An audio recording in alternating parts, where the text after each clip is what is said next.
Well, good morning, church. If we haven't met yet, my name is Derald Harris. I'm one of the interim pastors here. The other one, the one that normally preaches, is the short, bald one. I'm the tall, bald one. Pastor Matt is out today for a much-needed break. You can't see them from where you're sitting, but there is a wonderful group of young people up in the balcony this morning. They have just experienced the D Now weekend. Yeah, go ahead. We've done it a little bit differently this year. We've joined with, I think, about 13 different churches from around the St. Louis area. At First Baptist Church O'Fallon, there was a group of about 500 young people all worshiping together over the weekend, praising God, having small group sessions, and then they also did some things here. And you all have been tremendously generous in providing funds for meals for them for this weekend, and they wanted to express their appreciation for that as well. But it's been a great weekend for them. As most of you know, Pastor Matt has been leading us through a teaching series that he's called The Life and Teachings of Jesus. And he's fully admitted that he can't cover all of Jesus' life and teachings. John in his letter even said he couldn't write them all. Even if there was ink to fill the books, he couldn't write them all. So when he asked me to fill in for him today a few weeks ago, I thought, well, the logical thing is to continue with the life and teachings of Jesus. I mean, what better to talk about on Sunday morning in worship service than the life and teachings of Jesus? So I immediately thought about Matthew chapter 14, verses 22 to 33, because it's one of my favorite stories. As the passage starts, Jesus and his disciples have just finished feeding thousands of people with a couple of loaves and a few fish. And after that, Matthew 14 begins in verse 22, and he writes, "Immediately after this, Jesus insisted that his disciples get back into the boat and cross over to the other side of the lake while he sent the people home. After sending them home, he went up into the hills by himself to pray. Night fell while he was there alone. Meanwhile, the disciples were in trouble far away from land, for a strong wind had risen, and they were fighting heavy waves. About 3 o'clock in the morning, Jesus came toward them walking on the water. When the disciples saw him walking on the water, they were terrified. In their fear, they cried out, 'It's a ghost!' But Jesus spoke to them at once. 'Don't be afraid,' he said. 'Take courage. I am here.' Then Peter called to him, 'Lord, if it's really you, tell me to come to you walking on the water.' 'Yes, come,' Jesus said. So Peter went over the side of the boat and walked on the water toward Jesus. But when he saw the strong wind and the waves, he was terrified and began to sink. 'Save me, Lord,' he shouted. Jesus immediately reached out and grabbed him. 'You have so little faith,' Jesus said. 'Why did you doubt me?' When they climbed back into the boat, the wind stopped. Then the disciples worshiped him. 'You really are the Son of God,' they exclaimed." Now, we usually think about this as a passage on faith. And it is, it deals with faith, but it's also a story about fear and how fear limits us in the way we live our lives, the way we serve God, and other things. So let me ask you this morning, does anybody here deal with fear? Raise your hand. Some of you are even afraid to admit you get afraid. Because some of you didn't raise your hands. But an article in one medical journal stated the person who knows no fear is a gross exaggeration. In fact, it is a biological impossibility. Fears are natural and normal.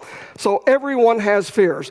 Columnist Dave Barry, some of you may remember him, wrote this about fear.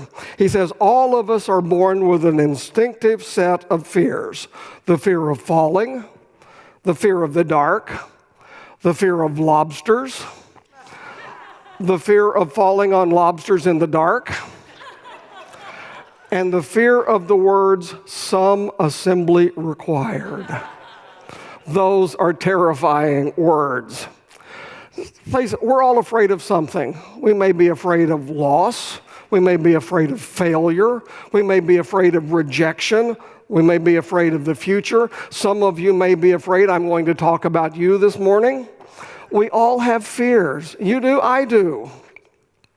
And if you don't deal with those fears, they turn into anxieties, which multiply into phobias. And we can become riddled with phobias. Now, I'll admit, I didn't know a whole lot about phobias until I started preparing for this message. And I found, you can find anything on the internet, I found a website called phobialist.com. And I discovered that there are at least 600 identified phobias. Some of them are pretty normal that we've all heard about. Arachnophobia, which is the fear of spiders. Claustrophobia, which is the fear of enclosed or small spaces. Technophobia, the fear of technology. One of the most common phobias is glossophobia, the fear of public speaking. But some phobias aren't as common and are even a little bit strange. There's arachibutyrophobia, which is the fear of getting peanut butter stuck to the roof of your mouth. It's a real phobia. There is phalacrophobia, which is the fear of becoming bald. I used to have that phobia, but I got over it for some reason. There is very closely associated, there is peladophobia, which is the fear of bald men. Some people are afraid of us. And the one that really plagues me is lachanophobia, the fear of vegetables. I've been told that some people who suffer from this phobia can't even watch VeggieTales, but I don't know that for sure. There's even a phobophobia, which is the fear of phobias. And some people, maybe here today, have homilophobia, which is the fear of sermons. It's a real phobia. One psychology book says that someone suffering from this phobia can expect to experience a very high amount of anxiety from merely thinking about sermons, let alone actually hearing one. And I'm pretty sure that people who suffer from both homilophobia and glossophobia never become preachers because they're afraid of both public speaking and sermons. But anyway, some of these phobias honestly seem ridiculous, right? And others are very real. But if you are suffering from one of these or many other fears or phobias, I can tell you this: that fear did not come from God. The fear did not come from God. Paul tells us in 2 Timothy 1:7, "For God has not given us a spirit of fear or timidity, but of power and love and self-discipline." But God is not surprised by our fears. In fact, he tells us throughout his word not to be afraid. Did you know that the number one instruction of God to mankind is fear not? If you go through the Bible, you will find that phrase, fear not, do not be afraid, or some permutation thereof, 366 times. That's one for every day of the year, including leap year. God says, I want you to get it. Every day I'm telling you, do not be afraid. Now, I would think that the number one command would be something like love one another, or give big offerings, or something like that. But the number one command is do not be afraid. God doesn't want us to live in fear. In fact, I love the challenge he made to Joshua in Joshua 1:9 when he says, I command you to be strong and courageous. Do not be afraid or discouraged, for the Lord your God is with you wherever you go. Now, let's be honest. It's easy for us to read those words, do not be afraid. But it's tough to live. It's tough to actually do. That's why I want us to look this morning at how we deal with our fears, the fears that keep us from living life to its fullest, the fears that keep us from being the people God created us to be.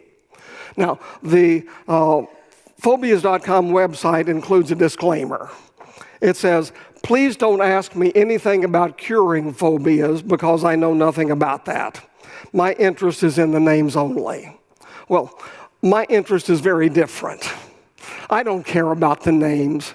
My interest is helping us grow spiritually through our fears and because of our fears. So, how do we do that? How do we grow spiritually through and because of our fears? How do we fight the stuff that's holding us back? Well, let me give you a few simple steps to follow. Number one, you have to admit your fears. You have to admit your fears. And please notice I made that plural. It's not just fear, but fears. We all have more than one fear. But admitting fears is tough. Are there any guys here this morning that would testify to how tough it is to admit fears? See, as men, our natural intention is not to say, I'm afraid, right? Our natural response as men is to lie. No, I'm not afraid. I'm not afraid. She may be afraid, but not me. I'm okay. But when you admit your fears, that's where it all begins. And that's what the disciples did. When they saw someone walking to them on the water, the text says in verse 26, they were terrified. In their fear, they cried out, "It's a ghost." So, let me ask you seriously, what are you afraid of? What fears are holding you back from living the life God has called you to live? What's holding you back from going to deeper, more intimate places with God? For some, it may be the fear of joining the church. You are fine with attending, but you don't want to join anything. You don't like to belong. Maybe it's a fear of getting involved in serving somewhere. Maybe it's a fear of getting involved in a ministry. Maybe some of you are afraid to begin tithing and giving to God out of your financial resources because the economy is a little uncertain. Maybe your fear is sharing with a non-believing friend what Jesus has done in your life. You need to identify your fears and admit them. Whatever your fears are, there is freedom in admitting them. But the second thing you need to do, number two, you have to take the risk. You have to take the risk. This is a classic step. Face your fears. But just as it isn't natural for us to admit our fears, risk-taking doesn't come naturally to most of us either. I mean, how many of you, when you were a kid, had a mom that said, "Have a risky day. I want you to embrace danger today, son. And when you cross the street, just look one way." That doesn't sound like my mom. No, my mom would say, "Be careful. It's a dangerous world out there." Risk-taking does not come naturally. But spiritual growth involves risk.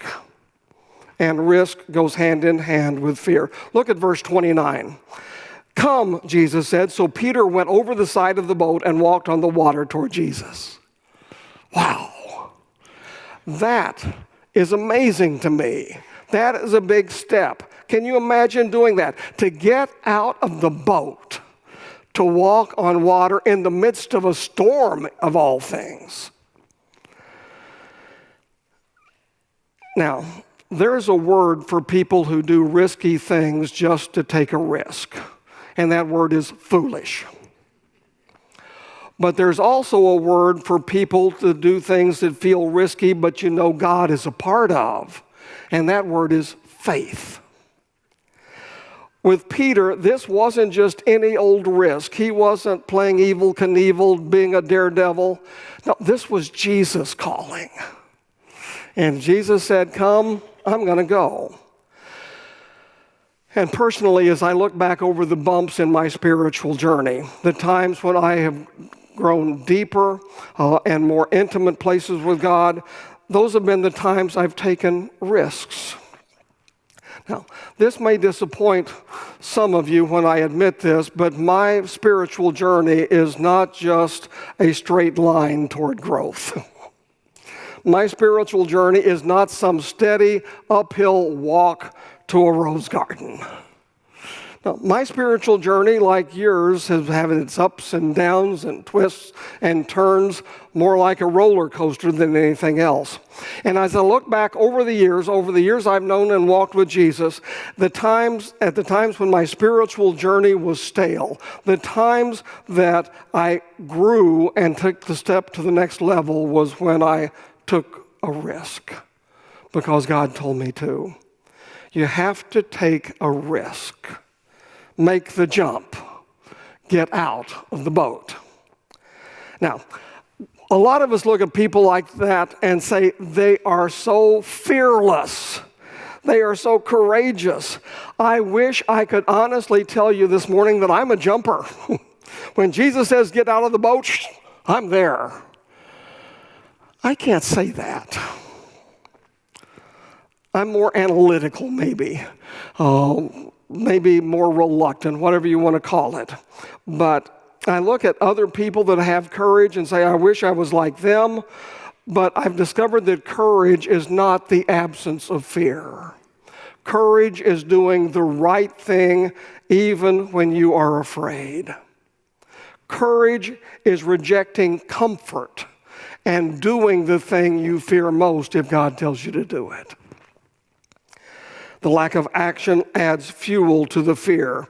If you're not taking a risk with your fears just multiply, they grow. The mountain seems so much harder to climb when you resist beginning that climb in the first place. Have you ever had a fear, and as you think about it, all of these worst case scenarios crop up in your mind and it just keeps getting bigger and bigger? There's a word for that. It's the word catastrophizing. That's a real word, catastrophizing. You create catastrophes in your mind that never actually happen. So some of you need to hear this today. God is saying, get out of the boat. Don't be safe in the boat. Life isn't meant to be lived spiritually safely. Take a risk for God. Now, just about every time I've heard this passage in Matthew 14 taught, it goes something like this. We're told that Peter was a failure because when he got out of the boat, he had his eyes on Jesus.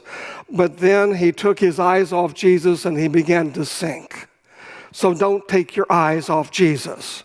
That's the way I've always heard it preached. And please don't misunderstand. I agree. Don't take your eyes off Jesus. I agree with that. When we step out in faith, keep your focusing on Jesus. But I don't think Peter was a failure. I think Peter was a success. He took the risk. None of the other disciples got out of the boat. So, what happens when you take that risk? What happens when you get out of the boat? Well, the third thing is you need to expect the fear to return. You need to expect the fear to I would love to have kept this point out. I would love to have just ignored that part. I would have loved to have just said, admit your fears, take a risk, and everything's going to be fine. But the reality is the fear is going to return. Look at verse 30. But when he saw the strong wind and the waves, he was terrified and began to sink.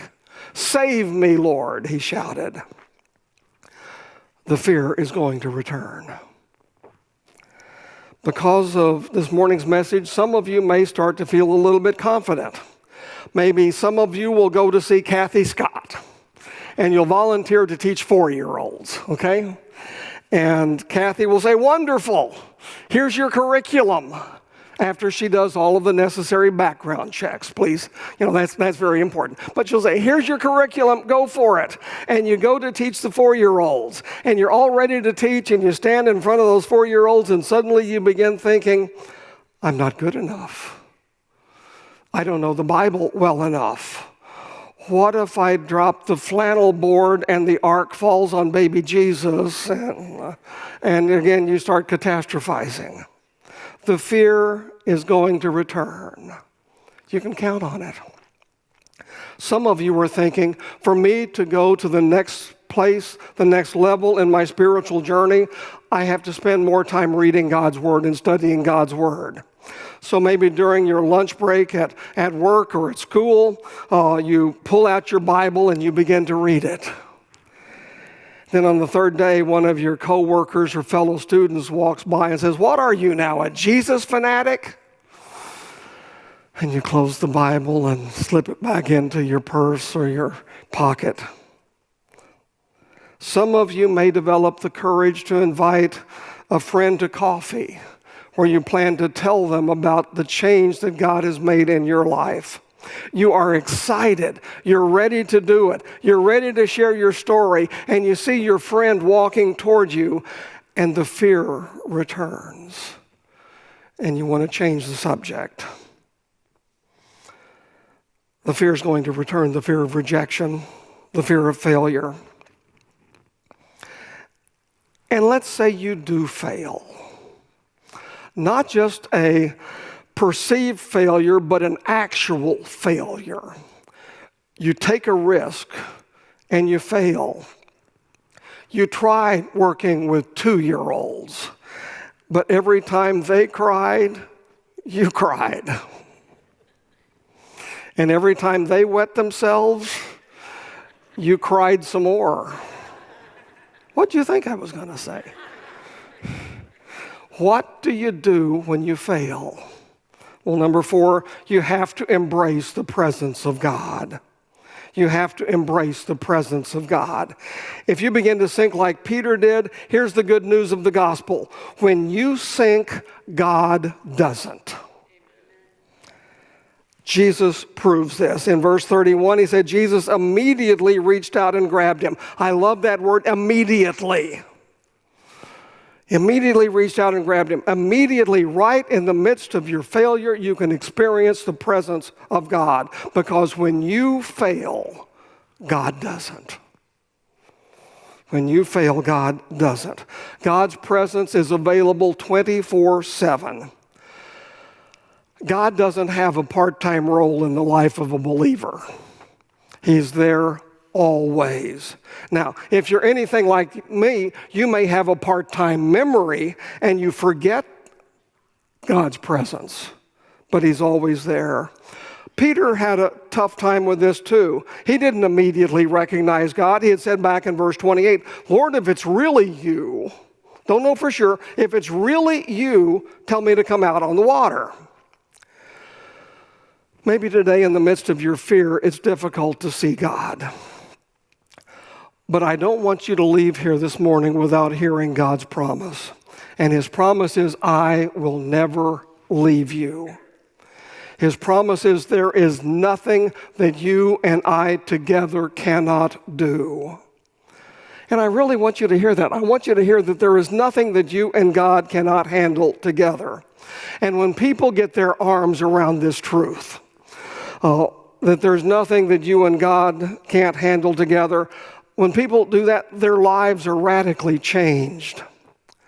And I think one of the most powerful you and I can do it together statements in the Bible is made by the Apostle Paul.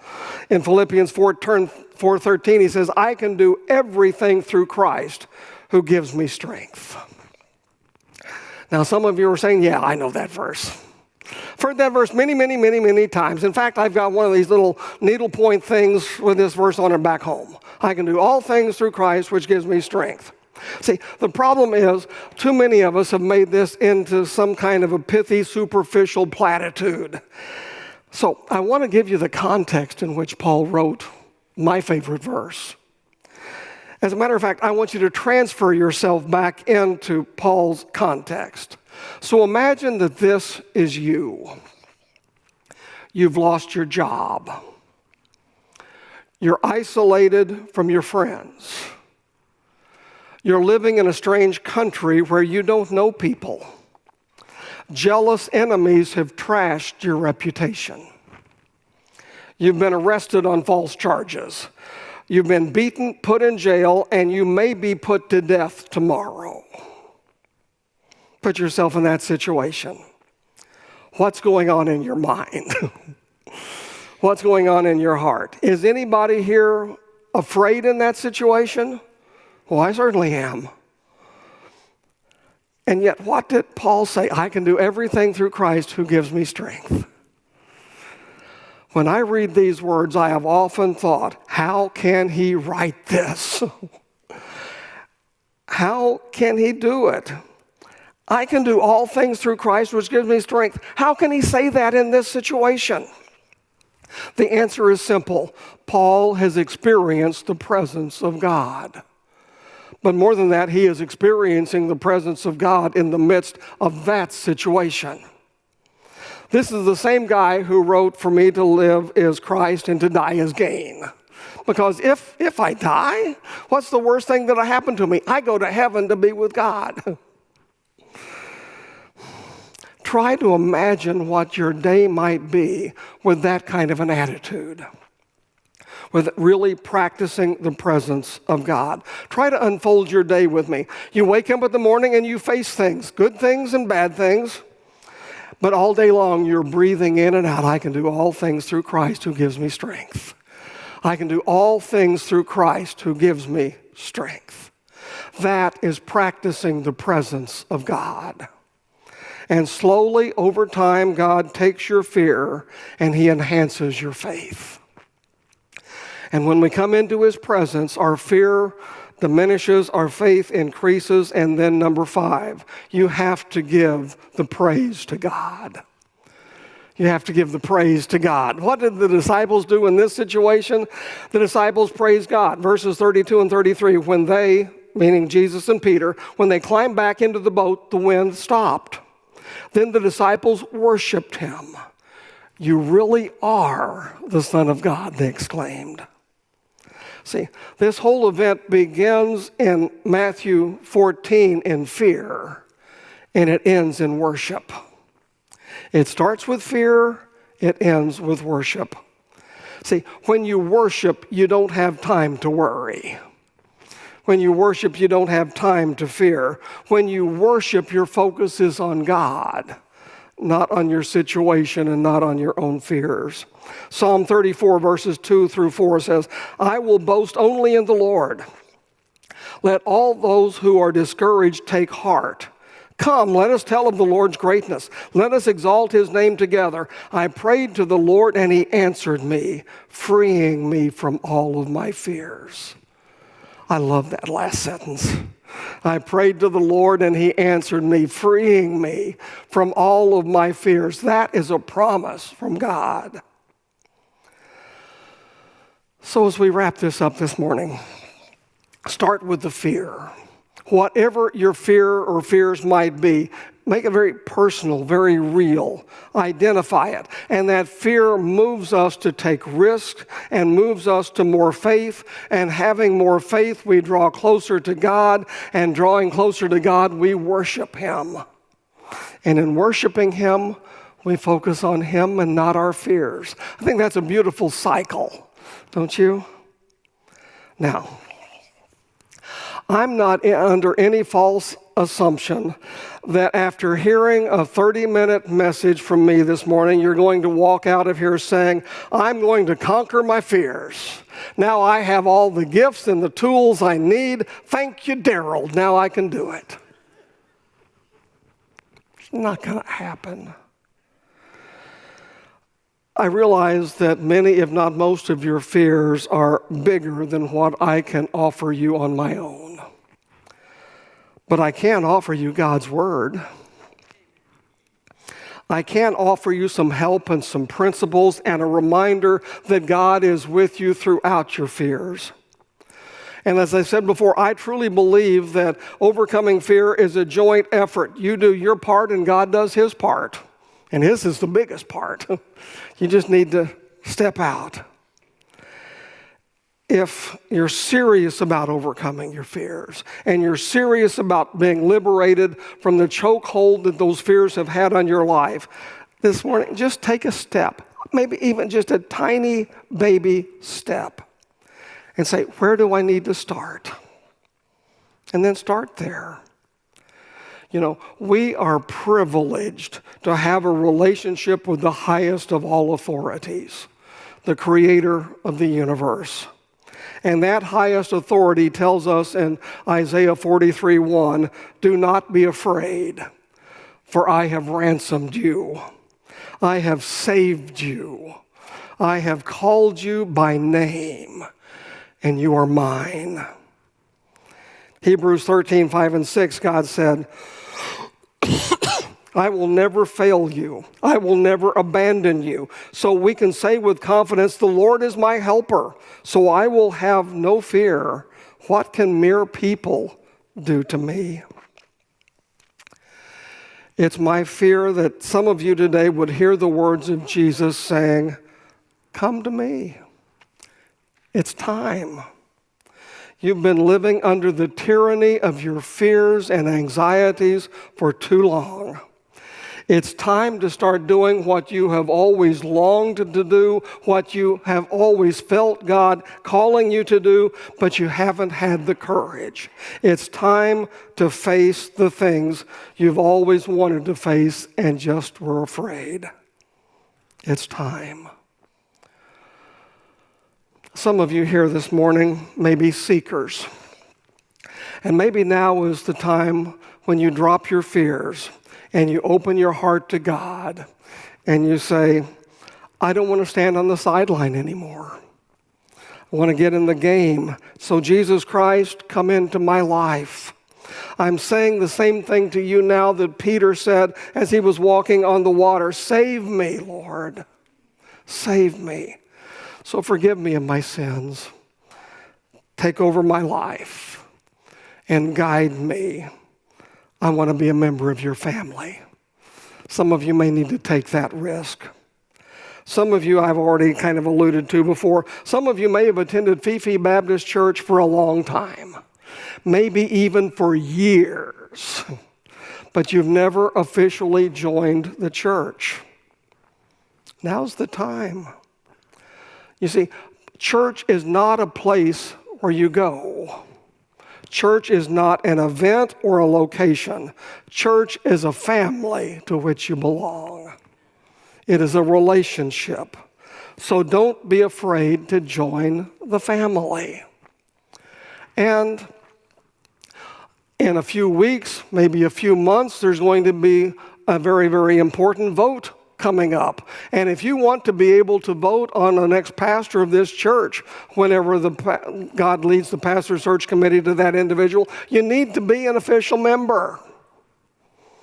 If you don't have any other reason to join, and I can give you a long list, that should be a good start. For those of you who are members and believers and members today, maybe we fear too much because we trust God too little. You see, with every great fear, there is a great opportunity for God to do something in your life and to enhance your faith. So I want to leave you with this challenge. Give God your fears. Let Him enhance your faith.